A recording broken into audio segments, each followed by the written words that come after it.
Hello दोस्तों, स्वागत है आप सभी का हमारे YouTube चैनल एग्जाम बार में। आज के इस वीडियो में हम 7 से लेकर 9 जनवरी के बीच में जितने भी इंपॉर्टेंट करंट अफेयर होंगे उनको हम लोग कवर करने वाले हैं। तो कौन कौन से टॉपिक हैं उनको हम देख लेते हैं। संसद रत्न पुरस्कार, ये इसकी घोषणा कर दी गई है तो इसके बारे में जानेंगे।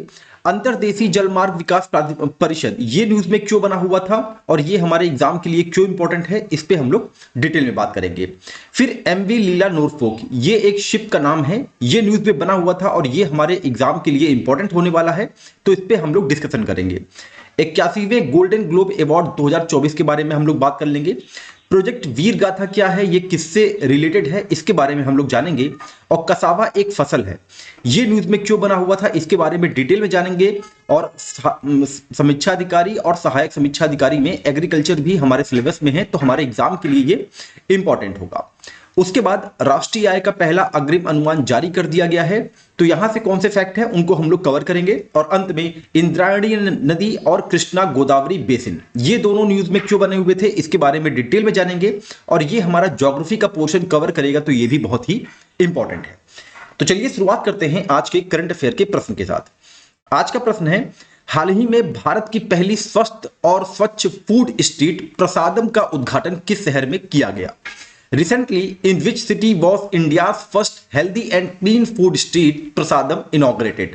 आपके ऑप्शन है वाराणसी, उज्जैन, पुरी, अयोध्या। अगर आपको इसका राइट आंसर पता है तो आप कमेंट सेक्शन में जरूर मेंशन करें।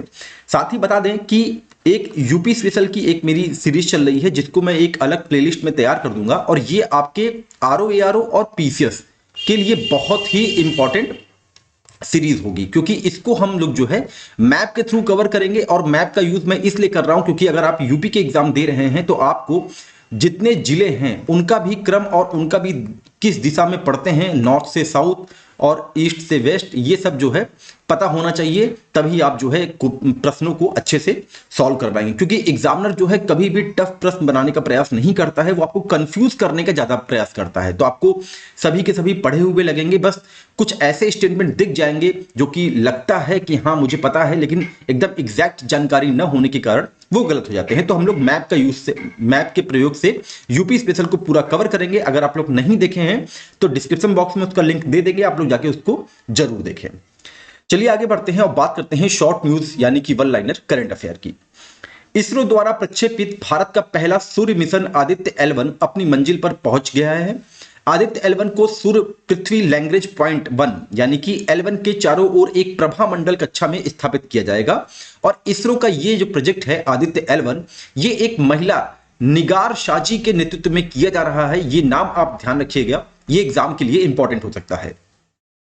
स्वामित्व योजना को Indian school of business Hyderabad में लोक नीति संवाद 2024 के दौरान नवाचार सैंडबॉक्स प्रस्तुति के लिए सर्वश्रेष्ठ नवाचार पुरस्कार से सम्मानित किया गया। बता दें कि स्वामित्व योजना एक अभूतपूर्व पहल है जो ग्रामीण भारत में भूमि स्वामित्व के परिदृश्य को बदलने के लिए नवाचार और नई प्रौद्योगिकियों का उपयोग करती है। इसका शुभारंभ प्रधानमंत्री नरेंद्र मोदी ने 24 अप्रैल 2020 को किया था। ये डेट आप याद रखे रहिए। नेक्स्ट पॉइंट की बात करें, केंद्रीय स्वास्थ्य और परिवार कल्याण मंत्री डॉक्टर मनसुख मांडविया ने मध्य प्रदेश के उज्जैन में नीलकंठ वन महाकाल लोक में देश की पहली स्वच्छ फूड स्ट्रीट प्रसादम का उद्घाटन किया। तो आज के जो प्रश्न का आंसर है वो उज्जैन है, ये आप ध्यान रखे रहिएगा। आगे बढ़ते हैं, बात करते हैं नेक्स्ट पॉइंट की।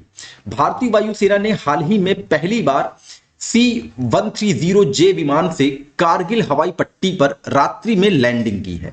नेक्स्ट पॉइंट, मालदीव सरकार ने प्रधानमंत्री नरेंद्र मोदी के विरुद्ध अभद्र टिप्पणियों के कारण 3 उप मंत्रियों को निलंबित कर दिया है। और मालदीव और लक्षद्वीप, ये दोनों लगातार जो है चर्चा केंद्र बना हुआ है, तो आप इनको जो है एक बार मैप में जरूर देखें। नेक्स्ट पॉइंट की बात करें, उड़ीसा के 7 उत्पादों को उनकी विशिष्टता की मान्यता में प्रतिष्ठित भौगोलिक संकेत यानी कि जीआई टैग दिया गया। अब ये 7 उत्पाद कौन कौन से हैं? कपटगड़ा शॉल, लॉन्जिया सौरा पेंटिंग, कारापुट काला जीरा चावल, सिमलीपाल काई चटनी, नयागढ़ कांतीमुड़ी बैगन, उड़ीसा खजूरी गुड़ा और ढेकननाल माजी, ये 7 प्रोडक्ट थे जिनको जीआई टैग दिया गया उड़ीसा से। नेक्स्ट पॉइंट की बात करें, अंतरराष्ट्रीय पर्पल उत्सव 2024 का आयोजन 8 जनवरी को गोवा में शुरू हो गया है। इसका उद्देश्य संगीत, नृत्य, मनोरंजन में आकर्षक प्रदर्शन के माध्यम से दिव्यांगजनों की प्रतिभा का प्रदर्शन करना है। तो आपको ध्यान रखना होगा, अंतरराष्ट्रीय पर्पल उत्सव का आयोजन कहां पे किया गया? गोवा में किया गया।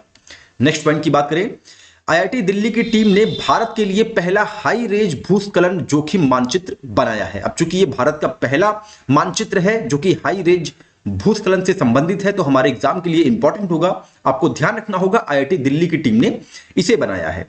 वर्ष 2023 के अंत में पूर्वोत्तर मानसून के दौरान मूसलाधार बारिश के कारण उत्तर भारत के कई राज्यों में भारी बाढ़ और भूस्खलन हुआ। इससे सैकड़ों लोगों की मौत हुई। इसके अलावा देश में भूस्खलन के कारण काफी मौतें भी होती हैं और इसको देखते हुए एक राष्ट्रीय भूस्खलन संवेदनशीलता मानचित्र बनाया गया है। नेक्स्ट पॉइंट की बात करें, भारत में वर्ष 1993 से लेकर 2021 के मध्य बाल विवाह पर एक हालिया अध्ययन हुआ।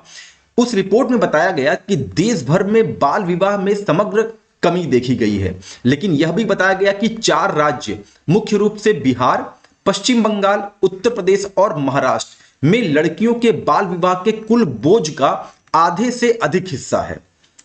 कुल संख्या में सबसे बड़ी पूर्ण वृद्धि पश्चिम बंगाल में देखी गई है।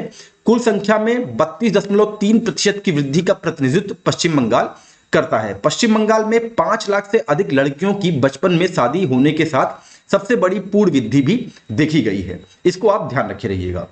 आगे बढ़ते हैं, बात करते हैं नेक्स्ट पॉइंट की। हाल ही में यूएई ने संयुक्त राज्य अमेरिका, जापान, कनाडा, यूरोपीय संघ के साथ नासा के लूनर गेटवे स्टेशन पर एक मॉड्यूल विकसित करने में अपनी भागीदारी की घोषणा किया है। यह नासा के आर्टेमिस कार्यक्रम का एक प्राथमिक घटक है। आर्टेमिस का उद्देश्य चंद्रमा के पर एक दीर्घकालिक आधार स्थापित करना है और लूनर गेटवे के एक बहुउद्देशीय चौकी के रूप में काम करेगा जो चंद्रमा की परिक्रमा करेगा। यह आप ध्यान रखिए। नेक्स्ट पॉइंट की बात करें, भारत और नेपाल ने अगले 10 वर्षों में भारत को 10,000 मेगावाट बिजली के निर्यात के लिए एक समझौते पर हस्ताक्षर करके दीर्घकालिक ऊर्जा साझेदारी के प्रति अपनी प्रतिबद्धता को मजबूत किया है। भारत सरकार संयुक्त अरब अमीरात में एक समर्पित व्यापार क्षेत्र भारत पार्क स्थापित करने की योजना बना रही है, जिसमें वैश्विक दर्शकों के लिए भारतीय निर्मित वस्तुओं को प्रदर्शित करने और संग्रहित करने के लिए शोरूम और गोदाम होंगे। तो भारत पार्क स्थापित कहां पे किया जाने की योजना भारत सरकार द्वारा बनाई जा रही है? संयुक्त अरब अमीरात में। यह आप ध्यान रखे रहिएगा। नेक्स्ट पॉइंट की बात करें, विश्व हिंदी परिषद के महासचिव डॉक्टर विपिन कुमार को इंडिया बुक ऑफ रिकॉर्ड्स के अनुशंसा के आधार पर वियतनाम बुक ऑफ रिकॉर्ड्स द्वारा विश्व हिंदी सेवा सम्मान से सम्मानित किया गया। संयुक्त अरब अमीरात में एक ऐतिहासिक और भव्य कार्यक्रम में केरल की सुचिता सतीश ने एक ही संगीत कार्यक्रम में सबसे अधिक भाषाओं में गायन करके गिनीज विश्व रिकॉर्ड में नाम दर्ज कराया है। नेक्स्ट पॉइंट की बात करें, भारतीय सेना के पूर्व सेना अध्यक्ष जनरल मनोज मुकुंद नरवणे ने for stars of destiny and autobiography शीर्षक से अपनी आत्मकथा लिखी है। वहीं जनरल वीके सिंह, जो कि सेवानिवृत्त हैं, ने मनोरमा मिश्रा द्वारा लिखित पुस्तक संस्कृति के आयाम का विमोचन किया है। नेक्स्ट पॉइंट की बात करें, बांग्लादेश की प्रधानमंत्री शेख हसीना ने लगातार चौथी बार आम चुनाव जीत हासिल कर लिया है।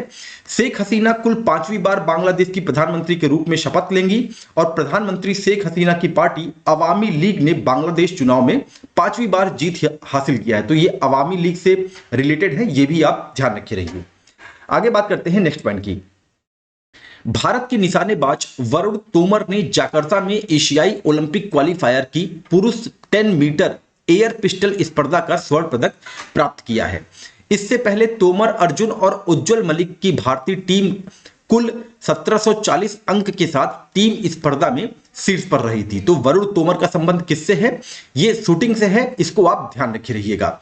अभी एपीएस के एग्जाम में भी शूटिंग से ही रिलेटेड एक क्वेश्चन पूछा गया था। तो वरुण तोमर का संबंध शूटिंग से है, इसको आप जरूर ध्यान रखें। तो ये तो रहा शॉर्ट न्यूज। अब आगे बढ़ते हैं, बात करते हैं डिटेल में संसद रत्न पुरस्कार के बारे में। भाजपा के सुधीर गुप्ता, राकपा के अमोल राम सिंह कोल्हे, कांग्रेस के कुलदीप राय शर्मा उन 3 अन्य सांसदों में शामिल हैं जिन्हें 17 फरवरी को राष्ट्रीय राजधानी में एक समारोह में दिए जाने वाले पुरस्कारों के लिए चुना गया है। यह ऐसी न्यूज थी। एन के प्रेमचंद्रन, अधीर रंजन चौधरी, विद्युत बरन महतो और हिना विजय कुमार गावित को 17वीं लोकसभा के लिए संसद महारत्न पुरस्कार के लिए चुना गया। संसद रत्न पुरस्कार प्रतिवर्ष शीर्ष प्रदर्शन करने वाले सांसदों को उनके प्रदर्शन के आधार पर प्रदान किए जाते हैं, जबकि सांसद महारत्न पुरस्कार लोकसभा के कार्यकाल के दौरान प्रदर्शन में निरंतरता के लिए 5 साल में एक बार प्रदान किए जाते हैं। संसद रत्न पुरस्कार की शुरुआत राष्ट्रपति एपीजे अब्दुल कलाम के सुझाव पर किया गया था, इसको आप ध्यान रखेंगे। नेक्स्ट टॉपिक की बात करें, अंतर्देशीय जलमार्ग विकास परिषद, ये न्यूज में क्यों बना हुआ था? तो न्यूज यह है कि केंद्रीय मंत्री सर्बानंद सोनोवाल कोलकाता में आयोजित होने वाली पहली अंतर्देशीय जल मार्ग विकास परिषद की बैठक की अध्यक्षता करेंगे। अब चूंकि ये पहली बार हो रहा है तो ये हमारे एग्जाम के लिए इंपॉर्टेंट होगा। Sonowal river cruise tourism road map 2047 के साथ साथ हरित नौका दिशा निर्देश भी लॉन्च करेंगे। मंत्रालय ने मैरीटाइम इंडिया विजन 2030 में उल्लेखित लक्ष्यों के साथ अंतर्देशीय जल परिवहन के मॉडल शेयर को वर्तमान में 2% से बढ़ाकर 5% करने का एक साहसिक उद्देश्य निर्धारित किया है। सरकार ने अक्टूबर 2023 में अंतर्देशीय जल मार्ग विकास परिषद की स्थापना की थी, ये आप ध्यान रखेंगे। इसका उद्देश्य सक्रिय कार्गो दक्षता, यात्रियों का आवागमन सुगम बनाना और नदी क्रूज पर्यटन में सुधार के लिए अंतर्देशीय जल मार्ग और संबंधित अंतर्देशीय जल परिवहन पारिस्थितिकी तंत्र के व्यापक विकास करना है, इसको भी आप ध्यान रखें। तो अंतर्देशीय जल मार्ग विकास परिषद की स्थापना कब की गई थी? अक्टूबर 2023 में, इसको आप ध्यान रखे रहिएगा। नेक्स्ट टॉपिक की बात करें, एमवी लीला नॉरफॉक, ये न्यूज में क्यों बना हुआ था? तो न्यूज ये है कि सोमालिया के तट के पास 4 जनवरी 2024 को अपहृत मालवाहक जहाज एमवी लीला नॉरफॉक पर सवार 15 भारतीयों सहित चालक दल के सभी 21 सदस्यों को बचा लिया गया। एमवी लीला नॉरफॉक में 5 या 6 अज्ञात सशस्त्र कर्मी सवार थे। तो इसके बारे में बता दें कि भारतीय नौसेना के विशिष्ट कमांडो मार्कोस ने अरब सागर में मालवाहक जहाज को सैनिटाइज कर 15 भारतीयों को बचाया था, इसीलिए ये न्यूज में बना हुआ था और हमारे एग्जाम के लिए भी ये नाम इंपॉर्टेंट होगा, एमवी लीला नॉरफॉक, ये आप ध्यान रखेंगे। एमवी लीला नॉरफॉक एक मालवाहक जहाज है जो ब्राजील से बहरीन जा रहा था और इस मालवाहक जहाज पर लाइबेरिया का झंडा लगा हुआ था। पिछले कुछ महीनों से समुद्री लुटेरों ने लाल सागर और अदन की खाड़ी में वारदातों में बढ़ोतरी की है। यहां पर हुती लुटेरे कुछ ज्यादा ही सक्रिय हो गए हैं। लाल सागर और अदन सागर लगातार न्यूज में बना हुआ है, तो हमारे एग्जाम के लिए इंपॉर्टेंट होगा और आप इसको मैप में जरूर देखिए। इनसे सटे हुए देशों के बारे में कम से कम एटलीस्ट जानकारी रखे रहें। इसके पीछे जो मुख्य कारण हो सकता है कि हुती विद्रोही विश्व समुदाय का ध्यान इजराइल हमास के युद्ध की ओर दिलाना चाहते हैं। अब आगे बात करते हैं नेक्स्ट टॉपिक की, वो है 81वां गोल्डन ग्लोब अवार्ड 2024। तो इसमें 3 है जो कि हमारे एग्जाम के लिए इंपॉर्टेंट हो सकते हैं, क्योंकि ये गोल्डन ग्लोब अवार्ड है, ज्यादा नहीं पूछता है। आप ये ध्यान रखे रहिए कि सर्वश्रेष्ठ अभिनेता, ये पुरस्कार किसे दिया गया? किलियन मर्फी को। ओपेनहाइमर इनकी एक जो है मूवी आई थी और बहुत ज्यादा चर्चा में रही थी, तो ये नाम आप ध्यान रखे रहिएगा। किलियन मर्फी को सर्वश्रेष्ठ अभिनेता का पुरस्कार दिया गया है मोशन मूवी की कैटेगरी में। वहीं सर्वश्रेष्ठ अभिनेत्री का मोशन मूवी की कैटेगरी में लिली ग्लैडस्टोन को दिया गया है इनकी picture killers of the flower moon के लिए। और सर्वश्रेष्ठ निर्देशक मोशन मूवी के लिए क्रिस्टोफर नोलन को दिया गया है और इनकी मूवी थी ओपेनहाइमर। अब आगे बात करते हैं नेक्स्ट टॉपिक की, जो है प्रोजेक्ट वीर गाथा। ये न्यूज में क्यों बना हुआ था और ये किससे रिलेटेड है? तो न्यूज ये है कि वीर गाथा परियोजना के तीसरे संस्करण में सभी 36 राज्यों और केंद्र शासित प्रदेशों के 1.36 करोड़ से अधिक स्कूली छात्रों ने उत्साहपूर्वक पार्टिसिपेट किया। छात्रों ने सशस्त्र बलों के अधिकारियों कर्मियों की बहादुरी और बलिदान को सम्मान देने के लिए कविताएं, पेंटिंग, निबंध और वीडियोस आदि भेजे हैं। प्रोजेक्ट वीर गाथा रक्षा मंत्रालय और शिक्षा मंत्रालय के बीच एक सहयोगात्मक प्रयास है, इसको आप ध्यान रखे रहिएगा। बता दें कि प्रोजेक्ट वीर गाथा को वीरता पुरस्कार पोर्टल के तहत 2021 में लॉन्च किया गया था, जिसका उद्देश्य छात्रों के बीच वीरता पुरस्कार विजेताओं के साहसिक कार्यों और इन बहादुरों के जीवन की कहानियों के विवरण सामने लाना और जिससे देशभक्ति और नागरिक चेतना के मूल्यों को बढ़ावा दिया जा सके, ये उसका उद्देश्य है। तो कब लॉन्च किया गया था प्रोजेक्ट वीर गाथा? 2021 में, और ये रक्षा मंत्रालय और शिक्षा मंत्रालय के बीच एक सहयोगात्मक प्रयास है, इसको भी आप ध्यान रखे रहिएगा। नेक्स्ट टॉपिक की बात करें, कसावा, जिसे साइंटिफिक जिसका नाम है टैपियोका। ये बहुत ही इंपॉर्टेंट होगा हमारे एग्जाम के लिए, ये आप ध्यान रखे रहिए। तो न्यूज ये है कि केंद्रीय कंद फसल अनुसंधान संस्थान ने जानवरों को कसावा खिलाने के संबंध में एक चेतावनी जारी की है। फिर से बता दें कि कसावा का जो साइंटिफिक नेम है वो टैपियोका है, इसको आप जरूर ध्यान रखे रहिएगा। टैपियोका एक महत्वपूर्ण बागवानी फसल है जिसकी खेती तमिलनाडु में लगभग 3 लाख हेक्टेयर में बड़े पैमाने पर की जाती है। दुनिया भर के उष्णकटिबंधीय क्षेत्रों में उगाए जाने वाला टैपियोका पौधा अपनी कंद युक्त जड़ों के लिए मूल्यवान है। कसावा या जिसे हम टैपियोका के नाम से जानते हैं, पौधों के सभी भागों जिनमें पत्तियां, तना, कंद और छिलका शामिल हैं में लीनामारिन और लेट्रास्टेलिन जैसे साइनोजेनिक ग्लूकोसाइड होते हैं। इन यौगिकों को अंतर्जात एंजाइम लीनामारेज द्वारा एसीटोन साइनोहाइड्रिन में हाइड्रोलाइज किया जा सकता है जो स्वचालित रूप से मुक्त हाइड्रोजन साइनाइड जारी कर सकता है। तो बता दें कि एसीटोन साइनोहाइड्रिन और मुक्त साइनाइड दोनों ही विषैले हैं, इसीलिए एक चेतावनी जारी की गई इसके संबंध में कि जानवरों को कसावा अब नहीं खिलाना चाहिए। तो ये इंपॉर्टेंट होगा कसावा हमारे एग्जाम के लिए, इसका आप नाम ध्यान रखे रहिएगा। साइंटिफिक नेम है टैपियोका। आगे बात करते हैं नेक्स्ट टॉपिक की, राष्ट्रीय आय का पहला अग्रिम अनुमान। राष्ट्रीय आय का पहला अग्रिम अनुमान 2023-24 जारी किया गया, जिसके अनुसार भारतीय अर्थव्यवस्था वित्त वर्ष 2023-24 में 7.3% की मजबूत दर से बढ़ेगी और पिछले वित्तीय वर्ष के दौरान अस्थायी वृद्धि दर 7.2% से ऊपर थी, इसको आप ध्यान रखे रहिए। वित्त वर्ष 2023-24 में निर्माण क्षेत्र में वृद्धि दोहरे अंक में 10.7% होने का अनुमान है। कृषि और संबद्ध क्षेत्र को छोड़कर सभी आर्थिक क्षेत्रों ने 6% से अधिक की वृद्धि के साथ अच्छा प्रदर्शन किया है, जिसके लिए अनुमानित वृद्धि 1.8% है, इसको भी आप ध्यान रखेंगे। अब आगे बढ़ते हैं, बात करते हैं नेक्स्ट टॉपिक की, जो कि है इंद्रायणी नदी ये न्यूज में क्यों बनी हुई थी। तो न्यूज ये है कि इंद्रायणी नदी पर जहरीले झाग की पुनरावृत्ति ने क्षेत्र में प्रदूषण के बारे में चिंताओं को फिर से ध्यान आकर्षित किया है, इसलिए इंद्रायणी नदी न्यूज में बनी थी। तो इसके बारे में बता दें कि इंद्रायणी नदी भीमा नदी की एक सहायक नदी है जो कि स्वयं कृष्णा नदी में महत्वपूर्ण योगदान देती है। यानी कि कृष्णा नदी की सहायक नदी भीमा है और भीमा की सहायक नदी इंद्रायणी नदी है, इसको आप ध्यान रखेंगे। महाराष्ट्र के सह्याद्री पहाड़ों के बीच कुरवंडे गांव में लोनावाला के पास से निकलने वाली इंद्रायणी नदी अपने प्रवाह के लिए वर्षा पर निर्भर करती है। इंद्रायणी नदी पर काम क्षेत्र में वलवन बांध एक जल विद्युत उत्पादन स्टेशन के रूप में कार्य करता है, इसको भी आप ध्यान रखे रहेंगे। अब नेक्स्ट टॉपिक की बात करें, जो कि है कृष्णा गोदावरी बेसिन। ये न्यूज में क्यों बना हुआ था, ये भी हमारे एग्जाम के लिए इंपॉर्टेंट होगा। तो न्यूज ये है कि केंद्रीय पेट्रोलियम और प्राकृतिक गैस मंत्री हरदीप सिंह पुरी ने देश में नई तेल खोज की घोषणा किया है। कृष्णा गोदावरी बेसिन में काकीनाडा के तट से 30 किलोमीटर दूर कल पहली बार तेल निकाला गया था। कल यानी कि 8 जनवरी 2024 के दिन सार्वजनिक क्षेत्र की तेल कंपनी ओएनजीसी ने बंगाल की खाड़ी में Krishna Godavari deep water block 98/2 से पहला तेल उत्पादन शुरू कर दिया है। नई तेल खोज पर केंद्रीय मंत्री हरदीप सिंह पुरी ने कहा कि कल तेल का पहला सैंपल मिल गया है, जहां पर 26 कुएं हैं, जिसमें 4 शुरू किया गया है और मई तक उसमें गैस आ जाएगी। मई जून तक हम प्रतिदिन 45,000 बैरल उत्पादन करने में सक्षम होंगे, जो हमारे कुल कच्चे तेल उत्पादन का 7% और हमारे गैस उत्पादन का 7% होगा। अब कृष्णा गोदावरी बेसिन के बारे में बता दें कि कृष्णा गोदावरी बेसिन देश की पूर्वी तट पर स्थित है।